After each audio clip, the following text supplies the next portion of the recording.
Anong mensahe ang kailangan marinig ng mga Scorpio mula September 22 to 28, 2024? Pwedeng nangyayari na to, mangyayari pa lang. Kung hindi man para sa inyo itong magiging reading, iba ka para sa someone na malapit sa inyo o sa someone na kakilala nyo mismo.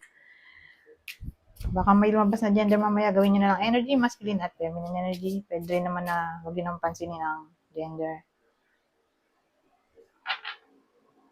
Hindi ko alam kung anong lalabas, kung positive ba o negative ang magiging reading. Depende sa kung ano mapipick up kong energy. Mamaya. Kung hindi man mag-resonate sa inyo to, edi adjust nyo na lang ang video, hanapin nyo to. Kung hindi pa rin, edi hanapin nyo to. Ito ang last deck.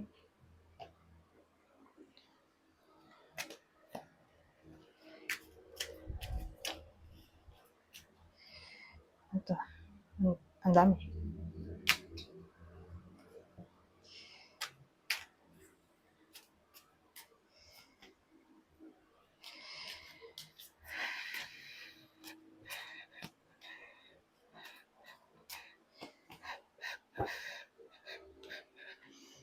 Well, parang ang dating kasi sa week na to, tatama lang to sa iba sa inyo na hindi pa makalimot sa kanilang mga ex. Na para bang magko-contemplate sila dito. At ma-realize nila ang tungkol sa topic ng healing. Na sila na siguro ang kailangan na magkusa na lumayo. Na yun na yung siguro healing na naisip nila ay ang mag-let go na. So, sa madaling salita, may wisdom na maaring matutunan ng iba sa inyo. At ito ay tungkol sa, ito kasi ex-lover. Parang ano siya, unrequited love. Na parang ang wisdom ay mag-move on. Ganyan, yung week. Kasi ba sa inyo? So, ito yung ex nila. Natatamaan ng reading na to. Pisces, Sagittarius. Anyways, punta tayo dito.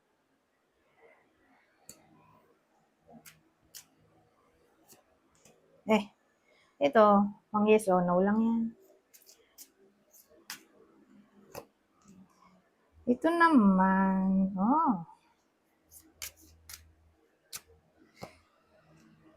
surprise. Masa-surprise ang iba sa inyo.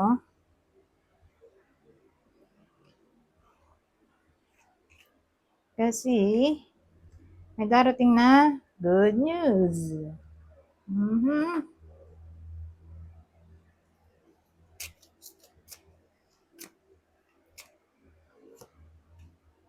Ngayon, may lalaki tayo dito at ang lalaking to, hindi to dikit dito. O pwede rin namang dikit natin. Ang good news ay para sa lalaki kung magkadikit. Yung lalaki, mukhang magkakaroon siya ng new love interest. O baka maging in a relationship na siya. Pero kung hindi magkadikit ganun nga. Ito yung medyo clear. Kasi meron tayong description na tatamaan ng reading, kundi lalaki lang. So, yung lalaki nga ay may in love o may in love sa kanya. Basta good news to sa topic ng tingin ko magkadikit siya. Kung magkadikit, good news sa lalaki. Tungkol sa love, lalo na kung single. Pero kung in a relationship, baka maayos pa yung relasyon. Pero kung ito lang siguro, dun siya medyo problematic kung ang topic ay friends. Kasi may fake friend siya. Hindi niya alam. Dun siya negative.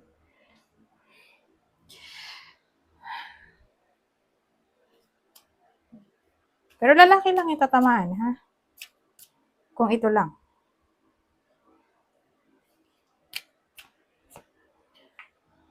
Ito, gagana lang yan kung may clouds. Wala. So, wala siyang silbi.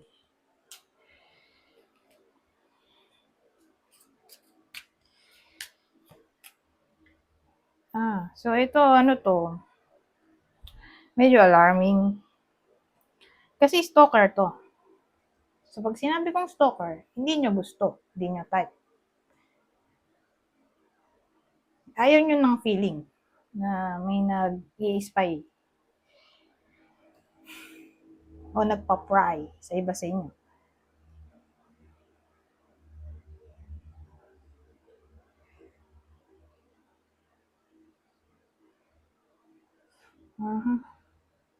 Actually, hindi pa ito nangyayari. Mangyayari pa lang at medyo problematic kasi matagal na panahon yung magiging problema to. So, mag-ingat. Ito, describe ko yung tao para syempre, hindi naman matakot ang lahat. Diba? So, ito yung Scorpio na dapat mag-ingat kasi magkakaroon siya dito ng stalker. So, sino kaya? Babae ba? Lalaki? Lalaki. Ano itsura? Itsura?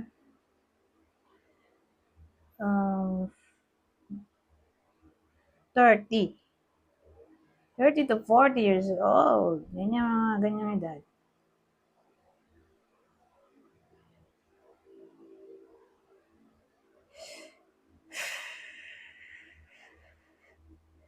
So again, lalaki 30 to 40 years old. Ano mga idea dito? Ay, kaya lang ano siya in a relationship na siya.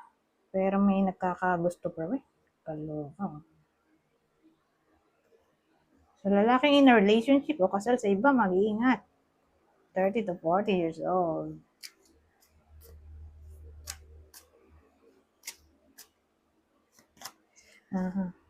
Oo nga, ito ng justice, Talagang may clarification na may law. So, kasal nga. So, kasal yung in a relationship dito.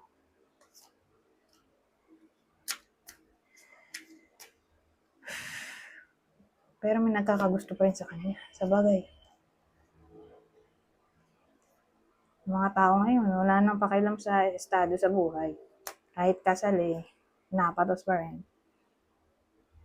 Pero probably hindi to type ng lalaki.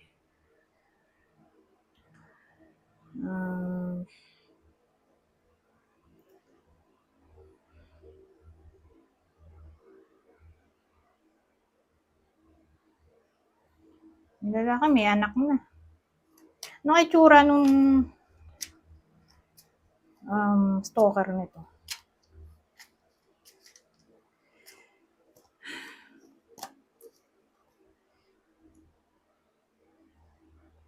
Ano, kapwa lalaki? Aloka naman. Stalker, kapwa lalaki. Baka naman hindi love, interest. Kundi may masamang intensyon. Well, case to case basis kasi syempre may LGBTQ, di ba? May iba naman na kaya pala nag-i-spy ay dahil may masamang motibo. Alam mo yung masamang motibo, hindi mo masasabi kung ano, di ba? Galit, pwedeng gano'n. Kasi King of Wands to Nakita ko yung King of Wands, fiery. So tingin ko may galit to. Dito relasyon. Pero kung yan ay naging cups, isipin ko may gusto sa kanya yung lalaki. Pero to kasi fire. Kapag sinabi mo fire, usually, sinisimbolize mo yung intense passion o anger. So, may galit sa kanya. Bakit kaya galit? Kaloka naman ito.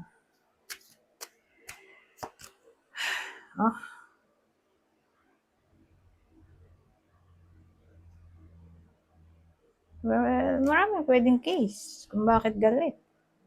So, sabihin natin, pag na-involve talaga ang tao sa mga drugs, nako,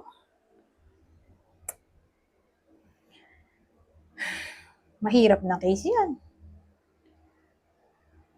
Anything na may kinalaman sa addiction, parang may something na ginawa silang dalawa na kalokohan eh. Kasi devil to. So, mahirap pag ganyan.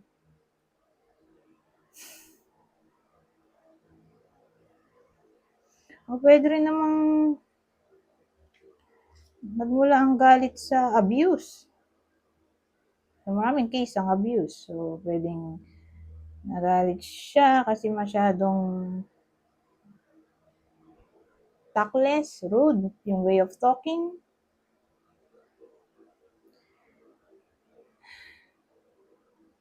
O niloko siya. Kasi marami ng case. Di ba?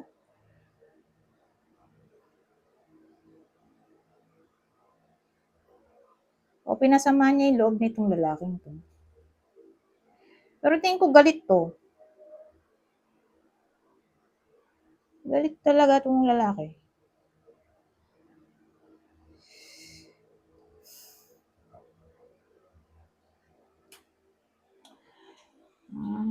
Okay lang, maba na yung story natin. So, bababa. Ito, dito naman tayo. Ibang eksena. Kaya mag-ingat yung lalaking may anak na kasal. Kasi may taong galit sa kanya. Ito yung zodiac sign bago tayo patuloy dito. It's impossible zodiac sign ng galit sa kanya. Kapwa niya lalaki ha. Gemini. Ayan, naging 3 na. Gemini, Sagittarius. Pwede Gemini o Sagittarius. Yan yung pwedeng zodiac sign.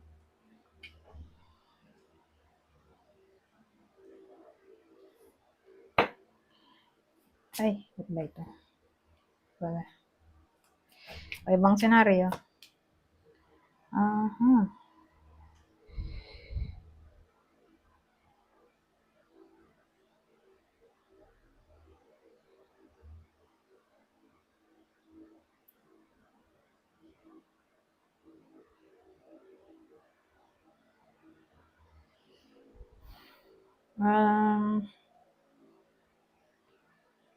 Dalawa yung pwedeng case dito. Baka magkasakit.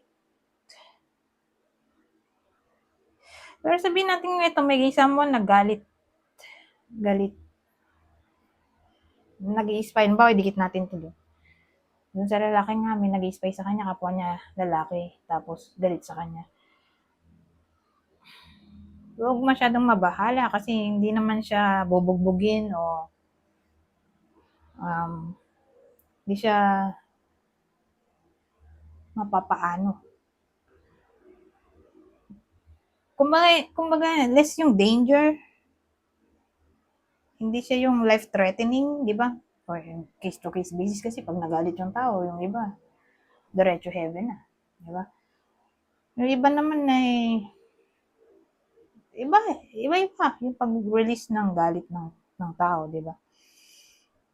Pero dito hindi naman masyadong alarming in a way na yun nga, diretso heaven na.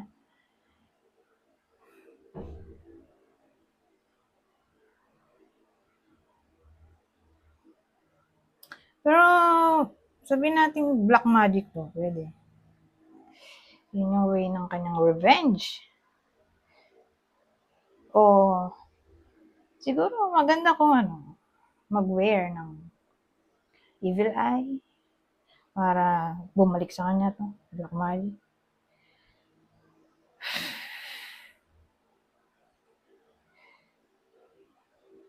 So, ganon. Ano lang siya, parang hex. Mga ganon. Yung, ano ba yun? Basta hex, hanapin nyo lang sa internet, ha? Again, parang black magic. In a form, parang siyang revenge in a form of spell, gano'n.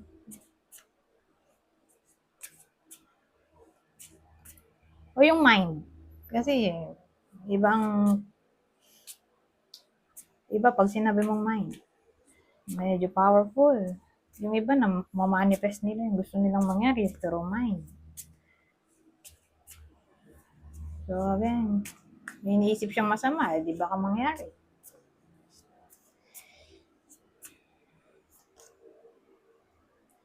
Anyways, ito pang pagod vibes.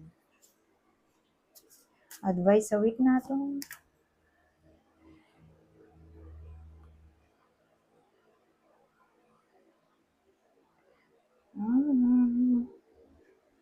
So, tatama yung hula ng iba sa inyo kung sino to. Kung may idea yung iba sa inyo, kung sino tong pwedeng stalker ng iba sa inyo.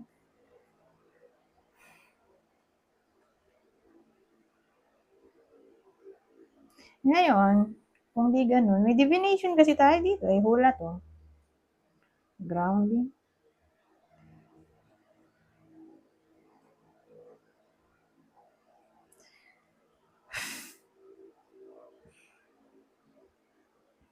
So, manifestation to. Tingin ko, kung dito magkasama. Ito, saka yung kinuwento ko, yung pangalawang senaryo na may stalker, di siya kasama doon. As in, ito lang yung i-read ko.